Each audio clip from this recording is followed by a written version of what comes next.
Welcome back to my channel and this stream. We're going to talk about the Apple advert that apparently is so tone deaf with the Apple audience. But I'm going to push back. I'm going to say that they've been a little, well, the commentary, the response from lots of journalists as well, it's been a little bit melodramatic. And I had the perfect rebuttal for Apple. So instead of them apologizing, they could have come with something else. Although I did have an issue myself with the advert. So we will look at that. We're also going to look at this really, really bizarre Ann Coulter. It's Ann Coulter, isn't it? On Vivek Ramaswamy. And she you know what I'm talking about. And if you don't, let's just say that she expressed her thoughts, opinions, and her prejudice in just the most like, it's almost like you would say, I prefer apple pie over a donut. It's just, it was in such a comfortable and sort of a trivial way, and just so easily. But first things first, before we get to that, hope you're doing well. It's Friday evening for me over here. For you, it may be earlier in the day since some of you tune in from the US. So here we have the advert. Let's play it. This is the Crush advert by Apple that it's caused quite the stir. Let's press play.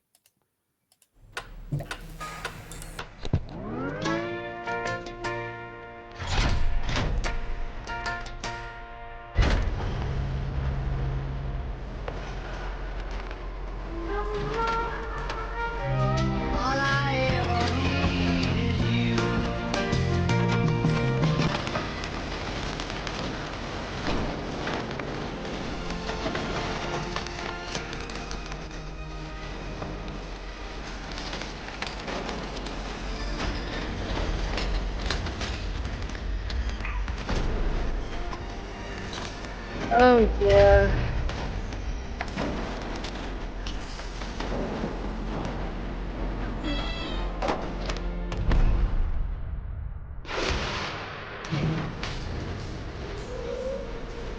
The most powerful iPad ever is also the thinnest. All I ever need is you. Oh no, I hope I don't get a copyright strike for that music. Okay, so what did you feel when you saw that? I was troubled. We're going to get into it, but I was troubled by the piano getting crushed. I didn't like the piano getting crushed. I really didn't. As well as all the other stuff. But I'm gonna say, like, people need to calm down. Why? Why do they need to calm down? Well, before we get to that bit, and I'm gonna look at some press. I selected an article from the FT about it. So we can look at that. It's quite a nice detailed one. I thought you'd like it. It's juicy. Let's look at a previous advert, because as we know, Apple are known for their adverts, right? So we're going to look at an advert that was about 1984. This was by Ridley Scott. I'm going to press play. Today we celebrate the first glorious anniversary of the Information Purification Directives we have created for the first time in all history. A garden of pure ideology where each worker may bloom, secure from the pests of a contradictory thoughts. Our unification of thoughts is more powerful a weapon than any fleet or army on earth. We are one people, with one will, one resolve, one cause. Our enemies shall talk themselves to death, and we will bury them with Got those their own Baywatch earth. chords. We shall prevail. On January 24th, Apple Computer will introduce Macintosh. And you'll see why 1984 won't be like 1984. Oh, look at the Apple, the logo. Things were so much simpler then. So I'm going to go to the article now. I hope you're doing okay. What did you think? What do you think of the article? Do you think that it's just, any product launch that's going to be a little flashy and do what this is doing. So let's let's leave that there for a sec. So let's go to this article. So unfortunately I don't have it on screen, so I'm going to read it from my phone, my Apple phone. So it's a really interesting take, I thought. So it starts with the headline is how Apple's tone deaf ad iPad advert signals a turning point. I don't know if it's tone deaf. I don't, you know why? You know why? It's about time people just accept. Okay, I'm going to get straight into it. I was going to say this as I read the article out. It's not the same Apple that it was back in the day. So why are you trying to make it the same as before? Mars says that's a killer ad. It is. It literally kills. You've got like this imagery of like innocence getting crushed. It is so AI forward in the sense that it is like, let's kill anything analog, let's kill everything old, and let's give you some new killer technology. That's the whole point. It's the whole point. Apple should have said, we appreciate. Look, I'm getting straight into, I haven't even read the article. Apple should have said, we appreciate that our audience will find this to be quite unfamiliar to how we would normally promote something, or compared to our earlier kind of message and mission. But as you know, we have all evolved, and so has Apple.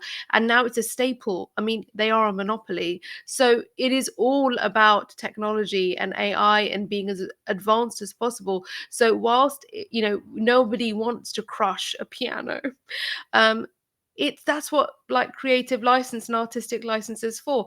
You don't have to get so in your feelings. Like, can we not like? And then at the very end, you see it just open and you see this ultra thin iPad. I'm literally shopping for an iPad right now. Okay, so the FT article says rare misstep. Rare misstep?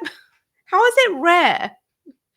You could argue Apple has been like constantly putting out a series of missteps with how much they charge and the rollout of their iterations, if you like. They don't exactly spend ages on trying to make something super sophisticated and advanced. It's like we've improved this little bit and now it's a big new model that's here for you that you need to pay extra for. So it's not a rare misstep. They kind of do this all the time. Anyway, rare misstep angers loyal customers who lament how big tech's behavior can make the company's less likable. I think that's just ridiculous. I think you just need to accept that things are going to change and things have changed. As a brand, it's just not the same anymore. Do you remember the mission? This is for the crazy ones, the whoever's, the dreamers, all of that. It's like people have surpassed that now. I mean, there's still that generation that you want to appeal to, but that generation has access to so much now already compared to their equivalent back in the day. So it says when Apple debuted its latest iPad advertisement at a London launch event for its new tablet computers this week, its employees cheered from the balconies of its Foster and Partners designed offices in Battersea Power Station.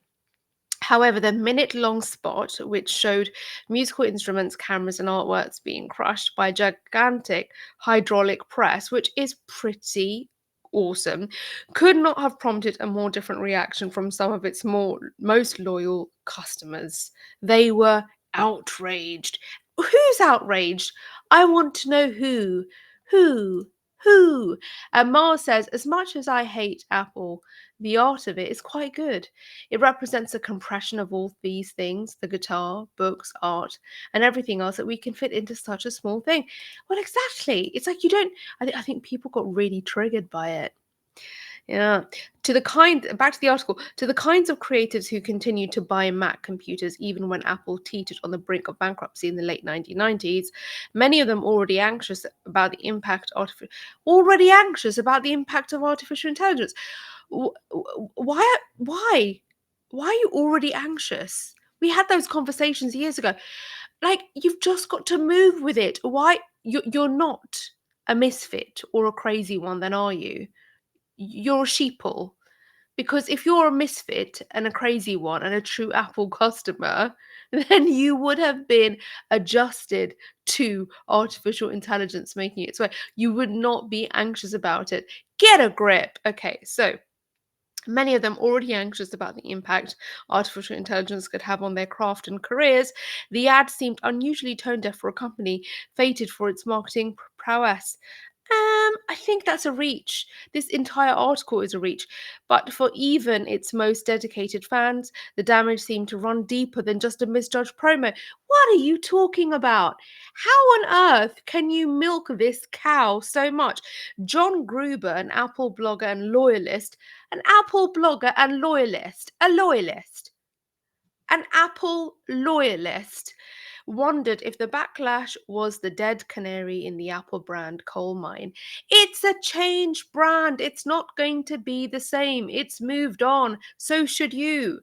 Apple's position in our culture has changed, he said in a blog post. They are no longer and never again will be the upstart. They are the man now. The man. Of course, they're not going to be what they were before. They had that whole like, we're going for the grassroots creatives, kind of like, come on guys, like buy our big like block of color and a simple Apple icon and open a document and yay kind of thing. But they're not that anymore. Literally, there have been so many versions and copies of this thing that now everyone get away. Malik, a tech journo turned Silicon Valley investor, said that the misstep highlighted how big tech companies such as Apple were doing things that make them less likable by. What are you on? You're milking it. You're a tech journalist and an investor in Silicon Valley. And you're getting that sensitive about this. Come on now. Apple is no longer making iconic products that are trying to find their place in our lives through clever messaging, he wrote. When you're as large as Apple, mediocrity of action creeps into every aspect of your business. Yes, of course, we know. We know because they're a monopoly, they're now just churning out like products and they're not that impressive. We get that. We don't have to get so sensitive about it. Apple's huge profits and dominance of the smartphone market have made it one of the world's most valuable companies, but they have also made the 2.8 trillion group a target for regulators and rivals, whose claims of Apple's arrogance and hubris will only be fueled by this week's outcry. People, come on.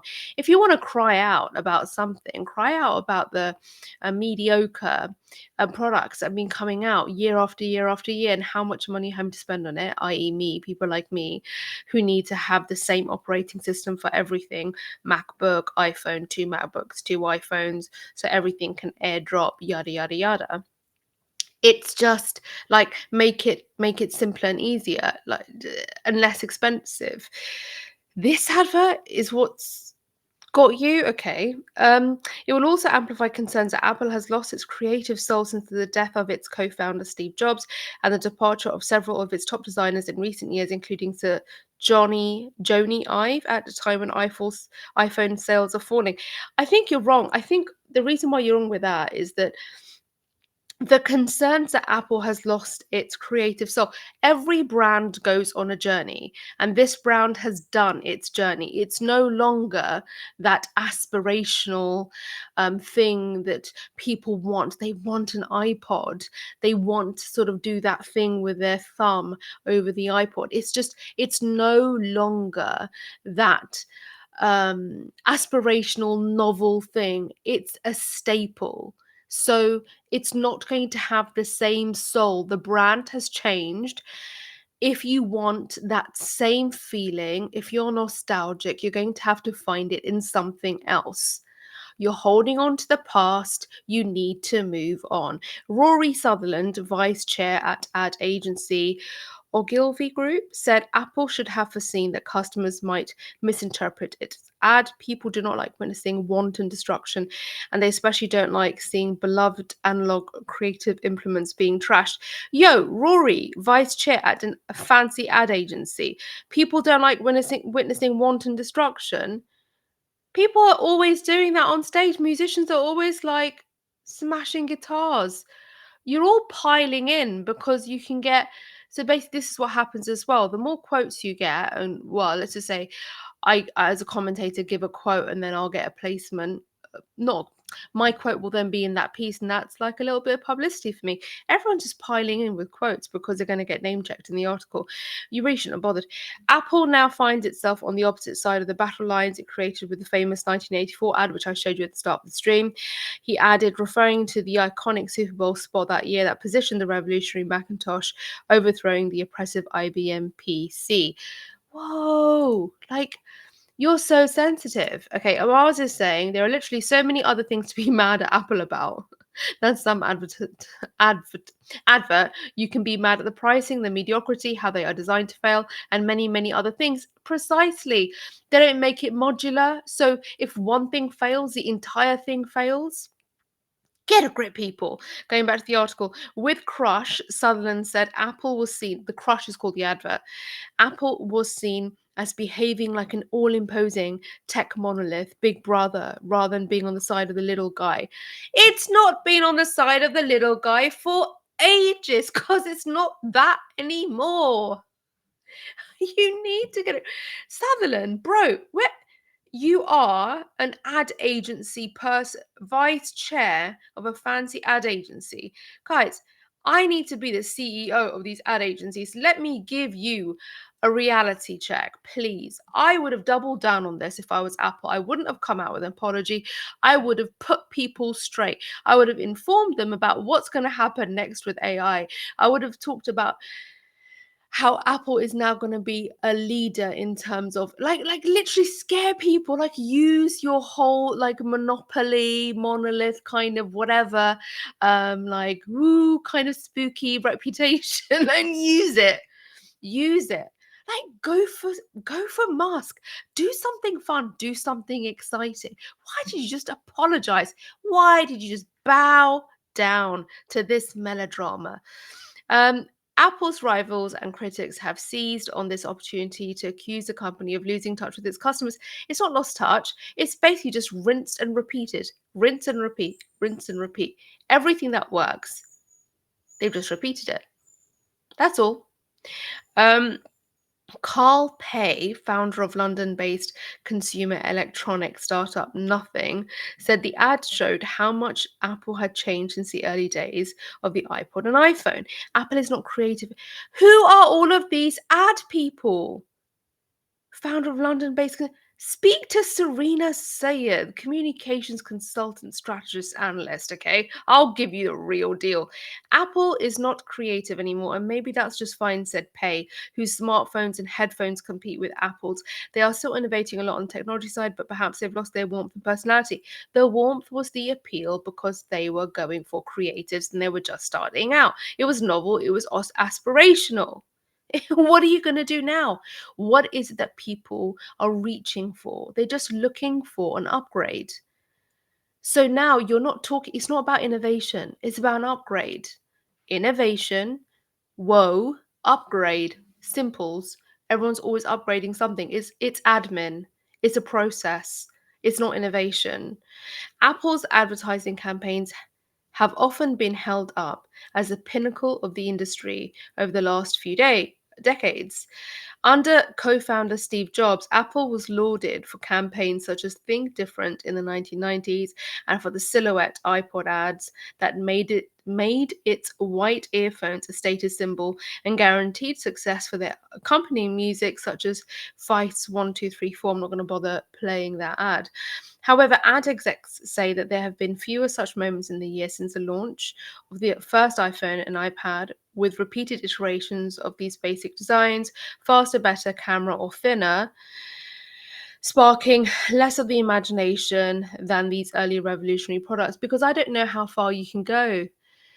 You're just going to have to go for like a chip in your brain, and Musk is doing that. Like, what's next? You're going to have to do the next thing. You just upgrade. This is as far as you, how far can you take one of these? How far? These execs said the new ad hit a particularly deadening tone for those in the creative industries already facing a threat to their jobs from AI. This is the melodramatic part of it. Really? So this ad has suddenly made you realize the threat to your jobs from AI. If you're in this industry and these industries, you should have known at least 3 or 4 years back what was coming down the line. This advert should not be getting you this wound up and upset. In a world where the future of creativity is constantly being threatened with extinction, said Kirsty Hathaway, executive creative director at agency Joan London, the metaphorical crushing of creativity and cultural achievements is a stark reminder of exactly how these people are feeling: squished, squeezed, and pressurized. KMT. KMT. What are you? This is the third. This is a third ad creative agency quote. What a pile of rubbish. I wish I could have that rubbish up on the screen for you. Apple has been bringing. Hang on. The metaphorical crushing of creativity and cultural achievements is a stop. I'll tell you what's crushing creativity and cultural achievements. Government policy. Let's start with that, shall we? It's a stark reminder of exactly how these people are feeling: squished, squeezed, and pressurized. People are feeling squished, squeezed, and pressurized not because of Apple not coming out with new products. Jeez Louise. Apple has been bringing more of its advertising in house over the past decade, although it retains Omnicom owned TBWA Media Arts Lab, a dedicated global agency whose only client is Apple and works with others such as Sir Martin Sorrell's S4 Capital. Those in the industry who have worked with Apple say they see few dips in standards at the Silicon Valley Group, which swept the Cannes Lions Advertising Awards last year. They are doing more in-house, but the attention to quality design and consistency is close to obsessive, said one exec who works with Apple. Those close to the group give credit to Myron, who reports directly to chief exec Tim Cook. Apple has topped Interbrands Best Global Brands every year since Myron joined in 2016 and has won 105 Cannes Lions Awards. Greg Silverman, here's another bigwig. Greg Silverman, Global Director of Brand Economics at Interbrand, said this week's uproar was unlikely to threaten Apple's position at the top of the consultancy's rankings. This is probably more like stepping on a thumbtack than shooting yourself in the foot. I agree. And they shouldn't have apologized, shouldn't have bothered. Ben Wood, tech analyst at CCS Insights, said that a far more pivotal moment for Apple was its worldwide developer conference next month. We have a world obsessed with AI at the moment, and Apple has to deliver a response. Okay, I agree. So what's that next? What's coming next? The worldwide developer conference. Need to make a note of that. We have a world obsessed with AI at the moment, and Apple has to deliver a response. I mean, how far can you take this? How far? I thought that was so melodramatic, and I thought it deserved a melodramatic response from me, and that's why I decided to go with that first. What are your thoughts? What do you think? Do you think that it's that?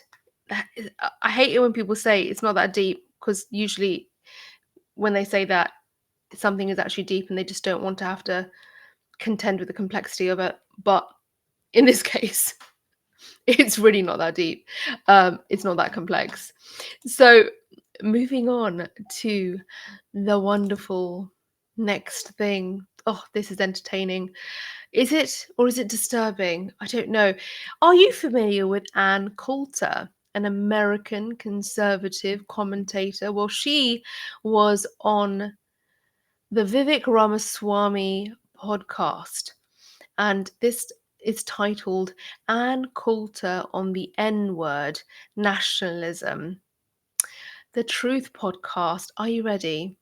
We're going to go to it now. Buckle up. We're going to be here for at least half an hour, I think. There's going to be an opening statement. Let's go.